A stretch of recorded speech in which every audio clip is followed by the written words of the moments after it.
இந்த மாநாட்டை வெற்றி பெற வைத்த உங்கள் அனைவருக்கும் என் உயிரின் உயிரான விடுதலை சிறுத்தைகள் யாவருக்கும் கண்ணீர் துணிகளால் எனது நன்றி மலர்களை காணிக்கையாக்குகிறேன். உங்களுக்கு எப்படி நன்றி சொல்லுவது என்று எனக்கு தெரியவில்லை. உங்களுக்கு நான் எப்படி கைமாறு செய்வேன் என்று புரியவில்லை. அழைக்கும் போதெல்லாம் ஓடோடி வந்து இந்த இயக்கத்தை வலிமைப்படுத்திக் கொண்டிருக்கிற என் உயிரின் உயிரான விடுதலை சிறுத்தைகளே, உங்கள் அனைவருக்கும் என்னுடைய நெஞ்சார்ந்த நன்றி. ஏறத்தாழ 7 மணி நேரமாக காத்திருக்கிறீர்கள். நடுநிசியை தொட்டுவிட்டது. திருச்சி வரையில் நம்முடைய வாகனங்கள் அணிவகுத்து நிற்கின்றன. தோழர்கள் பல்லாயிரக்கணக்கில் அங்கே தேங்கி நிற்கிறார்கள். தொழுதூர் வரையில் நம்முடைய வண்டிகள் வாகனங்கள் தேங்கி நிற்கின்றன. ஏராளமான தோழர்கள் மாநாட்டு திடலுக்கே வர முடியவில்லை. அருமை தோழர்களே, மாநாடு வெற்றி பெற்று விட்டது. மாநாடு வெற்றி பெற்று விட்டது. மாநாடு மாபெரும் வெற்றி, மகத்தான வெற்றி.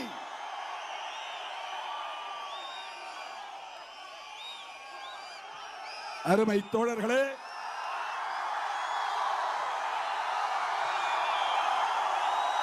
இந்த மாநாடு பிஜேபிக்கு எதிரான மாநாடு, ஆர்எஸ்எஸ்க்கு எதிரான மாநாடு, சங் பரிவார்களுக்கு எதிரான மாநாடு, சனாதன சக்திகளுக்கு எதிரான மாநாடு, பிஜேபியை ஆட்சி அதிகார பீடத்திலிருந்து விரட்டி அடிக்கிற மாநாடு. தமிழ்நாடு நீங்கள் நினைப்பதை போல வட இந்திய மாநிலங்களை போன்ற மாநிலம் அல்ல. இது சிறுத்தைகளின் மாநிலம். பொதுவாக சிறுத்தைகள் காடுகளில் தான் இருக்கும், அது உலகத்தில் பொது வழக்கம். ஆனால் தமிழ்நாட்டில் மட்டும்தான் ஒவ்வொரு கிராமங்களிலும் சிறுத்தைகள் இருக்கிறார்கள்.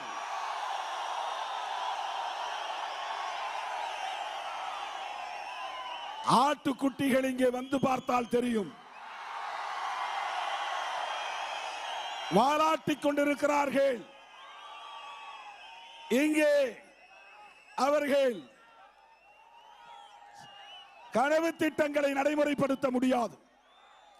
தமிழ்நாடு முழுவதும் எல்லையோரத்தில் படை வீரர்களாக, பாதுகாப்பு வீரர்களாக சிறுத்தைகள் இருக்கிறோம்.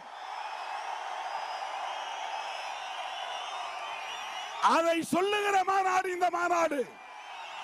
சனாதன சக்திகளை எச்சரிக்கிற மாநாடு இந்த மாநாடு.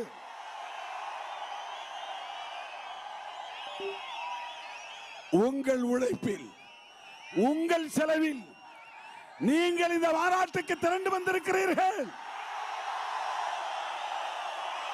ஒரு தம்பிடி பைசா நான் உங்களுக்கு கொடுக்கவில்லை. ஆனால் இந்த மாநாட்டு செலவை நீங்கள் எப்படி சமாளிப்பீர்கள் என்று நீங்கள் என்னை தேடி வந்து மாநாட்டுக்கு நிதி வழங்கி இருக்கிறீர்கள். அதற்காகவும் நான் நன்றி சொல்ல கடமைப்பட்டிருக்கிறேன். தோழர்களே, மோடியை ஆட்சி அதிகார பீடத்தில் இருந்து விரட்டி அடிக்க வேண்டும்.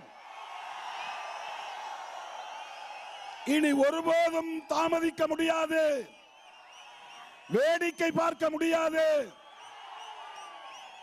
இது வெறும் தேர்தல் அரசியல் கணக்கல்ல. இந்த நாட்டை காப்பாற்ற வேண்டும், நாட்டு மக்களை காப்பாற்ற வேண்டும். எல்லாவற்றுக்கும் மேலாக ஜனநாயகத்தை காப்பாற்ற வேண்டும். ஜனநாயகத்திற்கு பேர் ஆபத்து சூழ்ந்துள்ளது. ஜனநாயகத்திற்கு ஆபத்து என்றால் புரட்சியாளர் அம்பேத்கர் அவர்கள் வகுத்தளித்த அரசமைப்பு சட்டத்திற்கு ஆபத்து.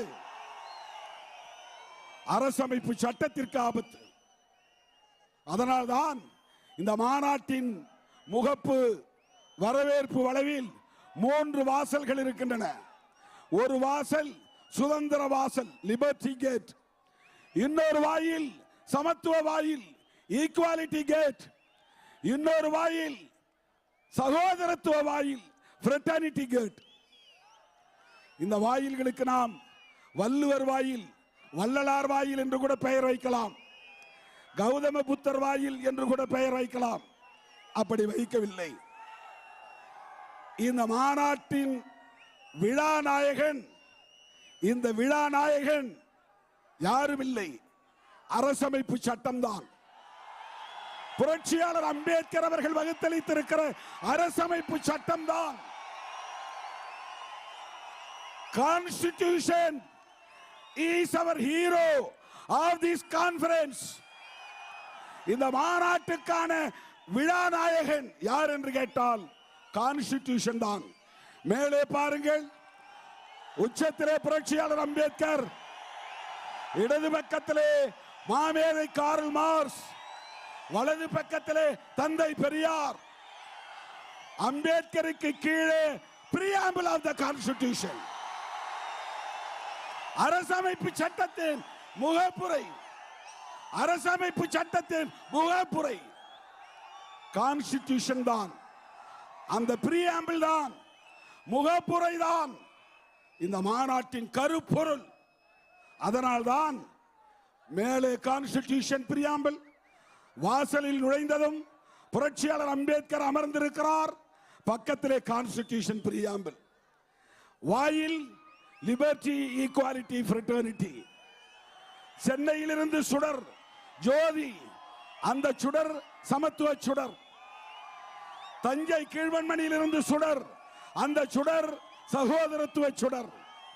மேலவளவு முருகேசன் இடைவிடத்தில் இருந்து சுடர், அது சுதந்திர சுடர். அதிலும் ஈக்குவாலிட்டி, ஃப்ரெட்டர்னிட்டி, லிபர்ட்டி என்கிற டார்ச்.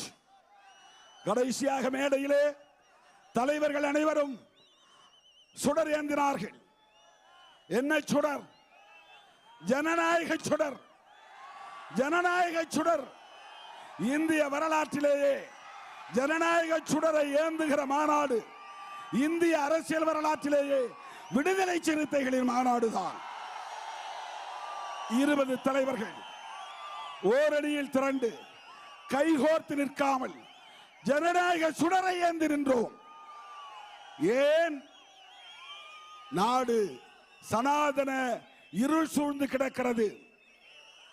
மோடி அமித்ஷா கும்பல், அவர்கள் சீட்டிங் கும்பல், ஃப்ராட் கும்பல், ஏமாற்றுகிற கும்பல், மோசடி கும்பல், மக்களை ஏய்க்கிற கும்பல், எத்தர்கள் அவர்கள். சாதியின் பெயரால், மதத்தின் பெயரால் மக்களை ஏய்த்து பிழைக்கிற மோசடி கும்பலின் கைகளில் இந்த நாடு சிக்கிக் கொண்டது. கடந்த 10 ஆண்டுகளிலே அவர்கள் என்ன சாதித்திருக்கிறார்கள்? வறுமையை ஒழித்தார்களா? வேலை வாய்ப்பு தந்தார்களா? வீட்டுமனை கொடுத்தார்களா? புதிய வீடுகளை கட்டி தந்தார்களா? விவசாயத்தை மேம்படுத்தினார்களா? கூலி வேலைக்கு உத்தரவாதம் தந்தார்களா? 10 ஆண்டுகளில் என்ன சாதித்தார்கள்? ஆண்டுக்கு 2 கோடி பேருக்கு வேலை என்று சொன்னாரே, மோசடி பேர் வழி, the fraud Modi, fraud Modi. 2 கோடி பேருக்கு வேலை தருவதாக சொன்னாரே, எவ்வளவு நாடகம்! கான்ஸ்டிடியூஷனை போய் தொட்டு கும்பிடுகிறார், அம்பேத்கர் காலை தொட்டு கும்பிடுகிறார், ராமர் கோயிலுக்கு போய் சாஷ்டாங்கமாக அப்படியே தரையில் படுத்து எழுந்திருக்காமல் வடிவேல் மாதிரி கிடக்கிறார். உலக மகா நடிப்பு, உலக மகா நடிகர் மோடி மக்களை ஏய்க்கிறார். அவரால் இந்த தேர்தல் அரசியலில் இதை சாதித்தேன், அதை சாதித்தேன், இந்த 10 ஆண்டுகளில் இந்த திட்டத்தை நடைமுறைப்படுத்தினோம் சொல்ல முடியுமா? அயல் நாட்டு வங்கியிலே தேங்கி கிடக்கிற கருப்பு பணத்தை கொண்டு வந்து உங்கள் ஒவ்வொருவரின் வங்கி கணக்கிலும் 15 லட்சம் ரூபாய் போடுவேன் என்று சொன்னாரே, உங்களுக்கு வந்ததா? உங்கள் அனைவருக்கும் வாக்கு வங்கி இருக்கிறதா? இல்ல, வங்கி கணக்கு இருக்கிறதா இல்லையா? பேங்க் அக்கவுண்ட்ல பணம் வந்ததா? அப்படி என்றால் மோடி ஃப்ராடா இல்லையா? மோடி மோசடி பேர் வழியா இல்லையா? 15 லட்சம் பணம் தரவில்லை. அந்த கருப்பு பணத்தை பற்றியே பேசவில்லை. அவருடைய சேவை மோடி, அம்பானி, மோடி, அமித்ஷா ஆகியோரின் சேவை அதானிக்கும் அம்பானிக்கும் எடுபிடி வேலை செய்வதுதான்.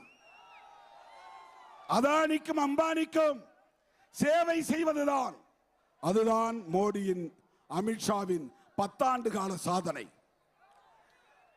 பல லட்சம் கோடி ரூபாயை ஏமாற்றிவிட்ட தொழிலதிபர்கள் எல்லாம் வட இந்தியக்காரர்கள். எல்லோரும் மோடி சமூகத்தை சார்ந்த பனியா கும்பலை சார்ந்த தொழிலதிபர்கள். விஜய் மல்லையா உட்பட பல லட்சம் கோடி தள்ளுபடி செய்தார்கள். நீ நானும் கடன் வாங்கினால் தள்ளுபடி செய்கிறார்களா? படிப்பு கல்விக்கு கடன் தருகிறார்களா? ஏதேனும் ஒரு பெட்டி கடை வைத்துக் கொள்ள கடன் கேட்கிறோமே, வங்கிகளில் கடன் தருகிறார்களா? ஆனால் லட்சக்கணக்கிலே கடன் தந்து அவர்களால் செலுத்த முடியவில்லை என்று தள்ளுபடி செய்துவிட்டு அதையெல்லாம் ஈடு செய்வதற்கு அப்பாவி மக்களின் மீது வரி போடுகிறார்கள், வரி விதிக்கிறார்கள். பொதுத்துறைகளை எல்லாம் தனியாருக்கு தாரை வார்க்கிறார்கள். கனிம வளங்களை சுரண்டுகிறார்கள். இயற்கை வளங்களை கொள்ளையடிக்கிறார்கள். கூடங்குளம் அணு உலை, போக்குவரத்து துறைமுகங்கள், கடலோர துறைமுகங்கள் எல்லாம் தாரை வார்க்கிறார்கள். Adani airport, Adani sea port, Adani thermal power plant, Adani construction, எல்லா துறைகளிலும் அதானி தான், அம்பானி தான். யாருக்கு ஆட்சி செய்கிறார் மோடி? அப்பாவி இந்துக்களுக்கா? இந்துக்கள் 4 வகை இந்துக்கள் இருக்கிறார்கள். பிராமண இந்து வேறு, சத்திரிய இந்து வேறு, வைசிய இந்து வேறு, சூத்திர இந்து வேறு. இங்கே இருக்கிற நாம் எல்லாம் இந்துக்களே அல்ல. புத்தரின் வழிவந்த வம்சம் வாரிசுகள். கௌதம புத்தரின் வாரிசுகள் நாம் அவர்னாஸ். இந்துக்கள் 4 வகையான இந்துக்கள். அந்த 4 வகையான இந்துக்களில் சூத்திர இந்துக்கள் என்கிற ஓபிசி மக்களை ஏய்த்து ஏமாற்றி ஆட்சி அதிகாரத்தை கைப்பற்றியதோடு மட்டுமில்லாமல் அதை தக்க வைத்துக் கொள்வதற்கு முயற்சிக்கிறார்கள். அதற்காகத்தான் ராமர் பெயரை சொல்லுகிறார்கள், ஜெய் ஸ்ரீராம் முழங்குகிறார்கள், ராமர் கோவிலை கட்டி முடிப்பதற்கு முன்னே திறக்கிறார்கள். இவையெல்லாம் திசை திருப்புகிற சதி திட்டம். யாரை ஏய்க்க? சூத்திர இந்துக்களை ஏய்க்க. நீ கல்வியை கேட்காதே, கடனுதவி கேட்காதே, மனைப்பட்டா கேட்காதே, வீடு கேட்காதே, வேலை வாய்ப்பு கேட்காதே, பொருளாதார தன்னிறைவு பற்றி பேசாதே. ஜெய் ஸ்ரீராம் சொல்லு, ஜெய் ஸ்ரீராம் சொல்லு. அப்பாவி உழைக்கும் இந்து மக்கள், குறிப்பாக சூத்திர இந்துக்கள் விழிப்பாக இருக்க வேண்டும் என்று சொல்லுவதற்கான மாநாடு தான் சிறுத்தைகளின் மாநாடு. தோழர்களே, 33 தீர்மானங்களை நிறைவேற்றியிருக்கிறோம். இந்த தீர்மானங்களில் ஒட்டுமொத்தமாக இந்திய பிரச்சனைகள் அனைத்தும் உள்ளடக்கமாக இருக்கின்றன. இந்த இயக்கம் தேசிய அளவில் பார்வை கொண்ட ஒரு பேர் இயக்கம். இந்த இயக்கம் விளிம்பு நிலை மக்களின் விடுதலைக்கான ஒரு பேர் இயக்கம். இந்த இயக்கம் பகுஜன் ஒற்றுமை, ஷெட்யூல் காஸ்ட், ஷெட்யூல் டிரைப்ஸ், சிறுபான்மையினர் மைனாரிட்டிஸ், ஓபிசி இவர்கள் அனைவரையும் ஒருங்கிணைப்பதற்கான, இவர்களின் ஒற்றுமையை நிலைநாட்டுவதற்கான ஒரு பேர் இயக்கம் தான் விடுதலை சிறுத்தைகள் கட்சி. தமிழ்நாட்டிலே திமுக அதிமுகவுக்கு அடுத்தபடியாக எல்லா கிராமங்களிலும் கிளைகளை கொண்டிருக்கிற ஒரு மகத்தான பேர் இயக்கம். 38 மாவட்டங்களில் இருந்தும் 5 லட்சத்திற்கு மேலான சிறுத்தைகள் இன்றைக்கு காவிரி நதிக்கரையிலே குழுமி இருக்கிறார்கள். 5 லட்சத்திற்கு மேலான சிறுத்தைகள் கூடியிருக்கிறோம். உங்கள் கைகளில் இருக்கிற செல்போனில் டார்ச் அடியுங்கள் என்று கேட்டுக்கொண்டோம். கண்கொள்ளா காட்சியாக இருந்தது. லட்சக்கணக்கான தோழர்கள் செல்போன்களோடு இங்கே அந்த டார்ச் அடித்த போது சனாதன இருளை விரட்டி அடிக்கிற ஆற்றல் சிறுத்தைகளுக்கு உண்டு என்பதை அது நிரூபித்தது. அருமை தோழர்களே, ஒருபுறம் முதலாளிய சக்திகளுக்கு தொண்டு செய்கிற கார்ப்பரேட் மயமாதல், இதுதான் பிஜேபியின் பணி. இன்னொரு புறம் சமூக நீதிக்கு சவக்குழி தோண்டுகிற சனாதனமயமாதல், எல்லா பொதுத்துறைகளையும் தனியார் மயமாக்கி சமூக நீதியை குழி தோண்டுகிறார்கள். நாடு முழுவதும் இந்தியை திணித்து, சமஸ்கிருதத்தை திணித்து சனாதனத்தை நிலைநாட்டுவதற்கு முயற்சிக்கிறார்கள். ஏதோ இவர்களுக்கு மட்டும்தான் ராமர் வேண்டிய கடவுள் என்று இவர்கள் நினைத்துக் கொண்டிருக்கிறார்கள். மோடி, அமித்ஷா பிறப்பதற்கு பல நூறு ஆண்டுகளுக்கு முன்பே இந்த மண்ணில் ராமாயணம் பரவி இருக்கிறது. அதனால் எங்க அப்பா பெயரும் ராமசாமி தான். அவர் பெயரை அதற்காகவே தொல்காப்பியன் என்று நான் மாற்றி வைத்தேன். ராமன் என்கிற பெயரை உச்சரிக்க கூடாது. ராமசாமி என்கிற பெயர் சனாதனத்தை நிலைநிறுத்துகிற பெயராக இருக்கிறது. தூய தமிழ் பெயர் வேண்டும். சாதி இல்லாத, மதம் இல்லாத ஒரு பெயர் தொல்காப்பியன். என் தந்தை பெயர் ராமசாமி. தந்தை பெரியாரின் பெயர் ராமசாமி. எங்களுக்கு ஒரு ராமர் உண்டு. அந்த ராமர் தந்தை பெரியார். எங்களுக்கும் ஒரு ராமர் உண்டு. அந்த ராமர் கன்ஷிராம். கன்ஷிராம் அவரும் ராமர் தான். எங்களுக்கு ஒரு ராமர் உண்டு. அம்பேத்கரின் அண்ணன் பலராமன். அந்த ராமர் எங்களுக்கு உண்டு. எங்கள் சமூகத்தில் ஏற்கனவே ராமர் அறிமுகமாக்கி இருக்கிறார். ஏதோ உங்களுக்கு மட்டும்தான் சொந்தம் என்று கருதாதீர்கள். நாங்கள் ராமர் பக்தியை எதிர்க்கவில்லை, ராமர் அரசியலை எதிர்க்கிறோம். ராமரை பயன்படுத்தி அரசியல் ஆதாயம் தேடும் சனாதன கும்பலின் சதி அரசியலை எதிர்க்கிறோம். சூத்திர இந்துக்களை விழித்துக் கொள்ளுங்கள். தீர்மானத்திலே படித்தோமே, ஏறத்தாழ 600 நீதிபதிகள் உயர் நீதிமன்றம் உள்ளிட்ட நீதிமன்றங்களில் எவ்வளவு பேர் ஓபிசியில? வெறும் 67 பேர். எவ்வளவு பேர் எஸ்சியில? 17 பேர். எவ்வளவு பேர் எஸ்டியில? வெறும் 8 பேர். இந்தியா முழுவதும் 80 விழுக்காடு ஃபார்வர்ட் கம்யூனிட்டிஸ். யார் ஃபார்வர்ட் கம்யூனிட்டினா? முன்னேறிய சாதி யாரு? பிராமணர்கள் தான், பார்ப்பனர்கள் தான். ஆர்எஸ்எஸ் என்றால் அது பார்ப்பன சங்கம் என்று பொருள்.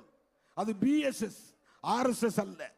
பிராமணர் சேவக் சங், பிஎஸ்எஸ், ஆர்எஸ்எஸ் அல்ல. ராமராஜ்யம் என்றால் பார்ப்பன ராஜ்யம் என்றுதான் பொருள். ஏனென்றால் ராமன் ஒரு காலத்தில் பிறந்தாராம், ஆட்சி செய்தாராம். அது புராண கதையில் வருகிறது. புராணம் வேறு, வரலாறு வேறு. ஆனால் வரலாற்றை திரிக்கிறார்கள்.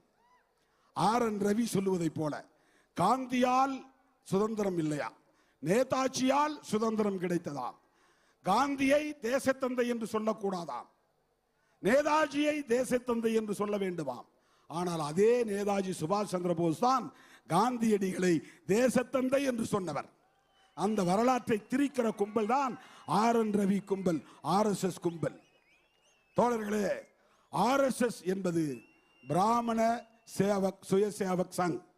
உண்மையில் அது பிஎஸ்எஸ். இது சூத்திர இந்துக்களுக்கு தெரியவில்லை. ராமராஜ்யம் என்பது சம்புகனை வதம் செய்தது. சம்புகன் யார்? சூத்திரன். ஏன் ராமன் அவனை கொன்றான்? அவன் மரக்கிளையிலே தாய்கீழாக தொங்கிக் கொண்டு தவம் இருந்தானாம். இந்த செய்தியை யார் சொன்னது? ஒரு பிராமணன் போய் சொல்லுகிறான். யாரை பார்த்து சொல்லுகிறான்? ராமனை பார்த்து சொல்லுகிறான். ராமன் பிராமணன் இல்லை, சத்திரியன். நாட்டை ஆளக்கூடிய சத்திரிய இந்து. ஒரு பிராமணன் செத்து போன குழந்தையை தூக்கி கொண்டு ஓடுகிறான். ராமா, உன் ஆட்சியில் அநீதி நடக்கிறது, குலதர்மம் மீறப்பட்டிருக்கிறது. எவனோ குலதர்மத்தை மீறி செயல்பட்டதனால் என் பிள்ளை செத்து விட்டது என்கிறான். உடனே ராமன் வாளை உருவிக்கொண்டு காட்டுக்கு செல்லுகிறான். எவன் தவம் இருக்கிறான் என்று தேடுகிறான். ஒருவன் மரக்கிளையிலே கால்களை மேலே போட்டுக்கொண்டு தலைகீழாக தொங்கிக் கொண்டு தவம் இருந்திருக்கிறான். அவனை பார்த்ததும் ராமனுக்கு ஆத்திரம். நீ யார், உன் குலம் என்ன என்று கேட்கிறான். அவன் சூத்திரன் என்று சொல்லுகிறான். உடனே விசாரணை இல்லை, சாட்சியம் இல்லை, எந்த விதமான புலனாய்வும் இல்லை. ராமனே நேரடியாக சம்புகன் தலையை வெட்டுகிறான். ராமன் நீதிமான், சிந்தித்து பார்க்க வேண்டும். இந்த RSS என்கிற BSS கும்பல் சொல்லுகிறது, இப்படிப்பட்ட ஒரு ராஜ்யம் தான் ராமராஜ்யம். குலதர்மத்தை மீறினால் சிரச்சேதம், தலை துண்டிக்கப்படும். அப்படிப்பட்ட ஒரு ஆட்சி நிர்வாகத்தை இங்கே கொண்டு வருவோம் என்று சொல்லுகிறார்கள். அவர்கள் ஜெய் ஸ்ரீராம் என்று சொல்லுகிறார்கள். அதற்கு என்ன பொருள் என்றால், ராமருக்கே வெற்றி, அதாவது பொருள் ராமர் தான் வெற்றி பெறுவார். அதற்கு மாற்றாகத்தான் நாம் இங்கே ஜெய் பீம் என்று இந்தியா முழுவதும் உணர்வுகிறோம். பீமாராவ் அம்பேத்கருக்கே வெற்றி. அதற்கு மாற்றாகத்தான் சிறுபான்மையினர் அல்லாஹு அக்பர் என்று சொல்லுகிறார்கள். அல்லாஹு அக்பர் என்றால் மனுஷன் பெரியவன் இல்லை, இறைவனே மிகப்பெரியவன் என்று பொருள். அல்லாஹு அக்பர் என்றால் இறைவனே மிகப்பெரியவன். மனுஷன் ஆட்டம் போடலாம், அப்புறம் ஒரு காலத்தில் அவன் போய் முடங்கிடுவான். எல்லோரையும் விட பெரியவன் இறைவன் தான் என்று சொல்லுகிற முழக்கம்தான் அல்லாஹு அக்பர் என்பது. அவர்கள் அல்லாஹு அக்பர் என்கிறார்கள். நான் இந்த மேடையில் சொல்லுகிறேன், நீ ஜெய் ஸ்ரீராம் என்று சொல்லுவது மக்களை ஏமாற்றுகிற முழக்கம். அதற்கு மாற்றாக சொல்லுகிறோம் ஜெய் டெமோக்ரசி, ஜெய் டெமோக்ரசி. அதுதான் வெல்லும் ஜனநாயகம். ஜெய் டெமோக்ரசி என்பதுதான் வெல்லும் ஜனநாயகம் என்கிற தலைப்பு. ஜெய் ஸ்ரீராம் என்று நீ மக்களை ஏமாற்றுகிறாய், மத உணர்வை நீ கொள்ளையடிக்கிறாய், கடவுள் நம்பிக்கையை, ராமர் பக்தியை நீ முதலீடாக போட்டு சுரண்ட பார்க்கிறாய். உண்மையில் உனக்கு கடவுள் பக்தி கிடையாது. கடவுள் பக்தி இருந்திருந்தால் நீ ஒரு சீஃப் கெஸ்டா மட்டும்தான் போயிருக்கணும். மோடி அங்க ஒரு சங்கராச்சாரியாரோ அல்லது வேறு யாராவது ஒரு மடாதிபதியோ அந்த சிலைக்கு பிராண பிரதிஷ்டை செய்திருக்க வேண்டும். நீ என்ன, எந்த மடாதிபதி ஏதாவது ஒரு சங்கரத்துக்கு மடாதிபதியாக இருக்கிறாரா? மோடி வெறும் அரசியல், ஓட்டு அரசியல், தேர்தல் அரசியல். இவர் போய் சாஷ்டாங்கமாக தரையிலே விழுந்து ராமனிடத்திலே மன்னிப்பு கேட்கிறார். நான் வந்தது தப்புதான், உன் பேரை சொல்லி அரசியல் பண்றது தப்புதான், உன் பேரை சொல்லி அப்பாவி இந்துக்களை ஏய்ப்பது தப்புதான், என்னை மன்னிச்சிடு ராமா, என்னை மன்னித்து விடு ராமா என்று மோடி கீழே விழுந்து அவர் வேண்டியது மைண்ட் வாய்ஸ் எனக்கு கேட்டது. மைண்ட் வாய்ஸ் எனக்கு கேட்டது. மோடியே, நீ ராமனிடத்தில் என்ன வேண்டிக் கொண்டாய் என்பது எனக்கு கேட்டது. செய்யும் பாவச் செயலை ஏற்று மன்னித்துக் கொள். இந்த அப்பாவி சூத்திர இந்துக்கள் உன் மேலே அபாரமான பக்தியை வைத்திருக்கிறார்கள். இதை நான் பயன்படுத்திக் கொள்கிறேன். மீண்டும் ஆட்சியை கைப்பற்றி அதானி அம்பானியை தூக்கிவிடப் போகிறேன். தோழர்களே, கார்ப்பரேட் மயமாதலும் சனாதனமயமாதலும் ரெண்டும் ஒருங்கிணைந்து, கார்ப்பரேட் மயமாதல் பொருளாதார தளத்திலே ஆதிக்கம் செலுத்துகிறது, சனாதனமயமாதல் சமூகம் கலாச்சாரம் தளத்திலே நிகழ்கிறது, அரசியல் தளத்திலே இது இரண்டும் சேர்ந்து பாசிசமாக உயர்ந்து நிற்கிறது. அதுதான் பாசிசத்தின் எதிர்ச்சொல் தான் ஜனநாயகம். பாசிசம் என்பது ஒரே நாடு ஒரே தேர்தல் என்று சொல்லுவது. பாசிசம் என்பது ஒரே நாடு ஒரே தேர்தல் மட்டுமல்ல, ஒரே கலாச்சாரம், ஒரே கட்சி, ஒரே ஆட்சி. இதுதான் பாசிசம். இந்திய அரசமைப்பு சட்டம் சொல்லுகிற பன்மைத்துவத்திற்கு எதிரானது. மதசார்புடைய அரசை அமைப்பதற்கு அவர்கள் முயற்சிக்கிறார்கள், அது மதசார்பின்மைக்கு எதிரானது. மாநில உரிமைகளை பறிக்கிறார்கள், அது பெடரலிசத்திற்கு எதிரானது. புளூரலிசம், செக்குலரிசம், பெடரலிசம், இது புரட்சியாளர் அம்பேத்கர் எழுதிய அரசமைப்பு சட்டத்தின் உயிர் மூச்சு கொள்கைகள். நீதி, சுதந்திரம், சமத்துவம், சகோதரத்துவம் என்பது அரசமைப்பு சட்டத்தின் பேசிக் ஃபேக்டர்ஸ், அடிப்படை கூறுகள்.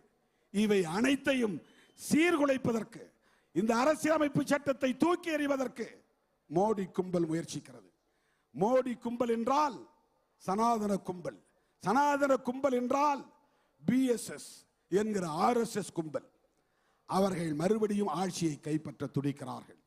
அருமை தோழர்களே, நாட்டுக்கு பேராபத்து. குறிப்பாக புரட்சியாளர் அம்பேத்கர் அவர்கள் வகுத்தளித்த அரசமைப்பு சட்டத்திற்கு பேராபத்து. அண்ணன் வைகோ இங்கே சொன்னார், சங்கராச்சாரி பெயரில் உள்ள ஒரு அமைப்பு. இதை மட்டும் சொல்லி முடிக்கிறேன். லக்னோவிலே ஒரு அறிக்கையை வெளியிட்டார்கள், உத்தரப்பிரதேச தலைநகரத்தில் 4 மாதங்களுக்கு முன்னால். அந்த அறிக்கை என்ன சொல்லுகிறது என்றால், மீண்டும் மோடி ஆட்சிக்கு வருவார். ஆட்சிக்கு வந்தால் நாங்கள் வெளியிடுகிற இந்த அரசமைப்பு சட்டம் தான் இந்தியாவின் அரசமைப்பு சட்டமாக மாறப்போகிறது. அப்படி என்றால் அம்பேத்கர் எழுதிய சட்டத்தை தூக்கி எறிய போகிறார்கள். அம்பேத்கர் எழுதிய சட்டத்தை தூக்கி எறிந்தால் நாடு என்ன ஆகும்? யோசித்து பாருங்கள். நாம் தலை நிமிர முடியுமா? வீதிகளில் நடமாட முடியுமா? அம்பேத்கர் இயக்கத்தை நடத்த முடியுமா? சமூக நீதியை பாதுகாக்க முடியுமா? இடஒதுக்கீட்டை பாதுகாக்க முடியுமா? நம்முடைய பிள்ளைகள் உயர்கல்வி கற்க முடியுமா? முடியாது. அரசியலமைப்பு சட்டத்தை தூக்கி எறிய போகிறார்கள். சங் பரிவார் கும்பலின் முதல் எதிரி காங்கிரஸ் என்பதை விட, இடதுசாரிகள் என்பதை விட, திமுக என்பதை விட, திக என்பதை விட, விடுதலை சிறுத்தைகள் என்பதை விட, அந்த சங் பரிவார் கும்பலின் முதல் எதிரி, ஒரே எதிரி, உண்மையான எதிரி அம்பேத்கர் எழுதிய அரசமைப்பு சட்டத்தின் முகப்புரைதான். முகப்புரைதான். இந்த அரசமைப்பு சட்டத்தை பாதுகாக்க வேண்டுமா வேண்டாமா?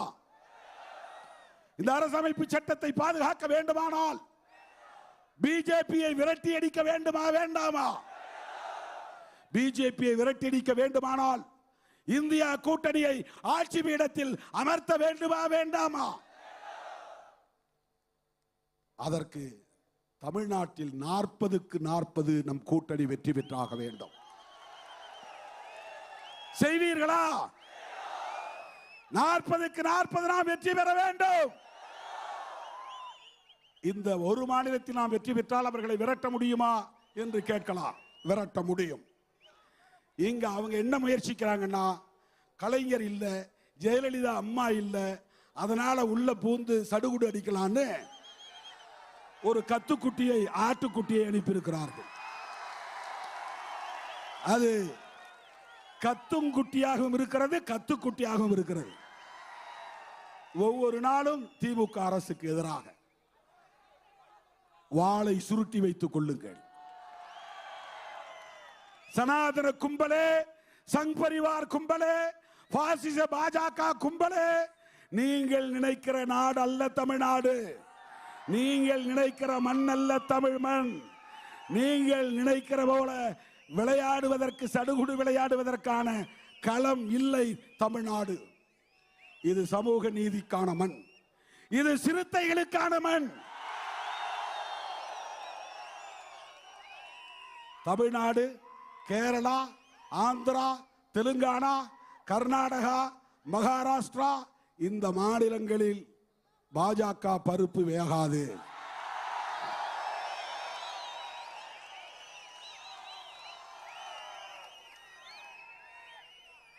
தோழர்களே, அவர்கள் வட இந்திய மாநிலங்களில் இருக்கிற அப்பாவி இந்துக்களை ஜெய் ஸ்ரீராம் சொல்லி ஏமாற்றிவிட முடியும். தமிழ்நாட்டிலே சாவர்கரை பற்றி உங்களால் பேச முடிகிறதா? நாத்துராம் கோட்சேவை பற்றி பேச முடியுமா? ஹெட்கேவரை பற்றி பேச முடியுமா? கோல்வாக்கரை பற்றி பேச முடியுமா? அதனால் தான் போய் சாமி ஜெகஜானந்தாவுக்கு விழா எடுக்கிறான். இந்த அப்பாவி பறையர்களை ஏமாற்றுவதற்கு, சிதம்பரம் வட்டாரத்தில் இருக்கிற ஆதி திராவிட பொதுமக்களை ஏமாற்றுவதற்கு நந்தருக்கு விழா, சுவாமி ஜெகஜானந்தாவுக்கு விழா. யாரை ஏமாற்ற, யாரை ஏய்க்க? அதனால்தான் நான் மேலவளவரை சொன்னேன், எவனாவது பறையர் என்று சொல்லிக்கொண்டு ஊருக்குள் வந்தால் சும்மா விடாதீர்கள் என்று சொன்னேன். ஏனென்றால் இந்த சனாதன கும்பல் ஒவ்வொரு சாதியிலும் பிழைப்புவாதி என்கிற கூலி கும்பலை பிடித்து வைத்திருக்கிறது. சோசியல் மீடியாவில் எழுதுவதற்கு, திருமாவளவனை திட்டுவதற்கு, கண்டபடி அவதூறு பரப்புவதற்கு, ஏதோ பறையர்களுக்கு இதர தலித்துகளுக்கெல்லாம் இவர்கள் விடுதலை வாங்கி தருவதை போல ஒரு தோற்றத்தை உருவாக்க முயற்சிக்கிறார்கள். அது இந்த தமிழ்நாட்டில் எடுபடாது. இங்கே இருக்கிற முக்களத்தோர் ஓட்டு வேண்டும் என்பதற்காக நேதாஜி சுபாஷ் சந்திர போஸ், இங்கே இருக்கிற பிள்ளைமார் ஓட்டு வேண்டும் என்பதற்காக வஉசி, இங்கே தமிழ் உணர்வு இருக்கிறது என்பதற்காக மோடியிடம் திருக்குறளை கொடுத்து பேச தெரியாமல் படிக்க விடுவது. உயிரே போகிறது மோடியின் உச்சரிப்பு. ஐயோ பாவம், தமிழ் சாகிறது, தமிழே செத்து போகிறது. அப்படி ஒரு வெட்கக்கேடான முயற்சி வேண்டுமா? உனக்கு இந்த தமிழுக்கு என்ன சம்பந்தம்? நீ ஏன் பேசுற? எனக்கும் சமஸ்கிருதத்துக்கும் சம்பந்தம் இல்லை, உனக்கும் தமிழுக்கும் சம்பந்தம் இல்லை, உனக்கும் தமிழுக்கும் சம்பந்தம் இல்லை. ஆனா இங்க அவன் நாடகம் ஆடுறான், எல்லாருக்கும் விழா எடுக்கிறான், சாதி அடிப்படையில் பண்டிகைகள் நிகழ்ச்சிகள். தோழர்களே, இந்த ஏமாற்று வேலைக்கு எத்து வேலைக்கு தமிழ்நாட்டில் இடமில்லை என்று உறுதிப்படுத்த வேண்டிய பொறுப்பு என் உயிரின் உயிரான விடுதலை சிறுத்தைகளே நமக்கு இருக்கிறது. ஆகவே பிஜேபியை வீழ்த்துவோம், சங் பரிவார்களை வீழ்த்துவோம், சனாதன சக்திகளை வீழ்த்துவோம், ஆட்சி அதிகார பீடத்தில் இருந்து விரட்டி அடிப்போம், இந்தியா கூட்டணியை வெல்ல வைப்போம். வெல்லும் ஜனநாயகம். அடங்க மறுப்போம், அத்துமீறுவோம், திமிரி எழுவோம், திருப்பி அடிப்போம், அமைப்பாய் திரள்வோம், அதிகாரம் வெல்வோம். வெல்லும் ஜனநாயகம், வெல்லும் ஜனநாயகம். நன்றி. அனைவரும் பாதுகாப்பாக வீடு திரும்ப வேண்டும். நீங்கள் பாதுகாப்பாக வீடு திரும்பினால் மட்டுமே எனக்கு நிம்மதி உண்டு. உங்கள் அனைவரின் பாதங்களிலும் எனது நன்றி மலர்களை காணிக்கையாக்கி பாதுகாப்பாக வீடு திரும்புங்கள் என்று கேட்டு முடிக்கிறேன். நன்றி, வணக்கம்.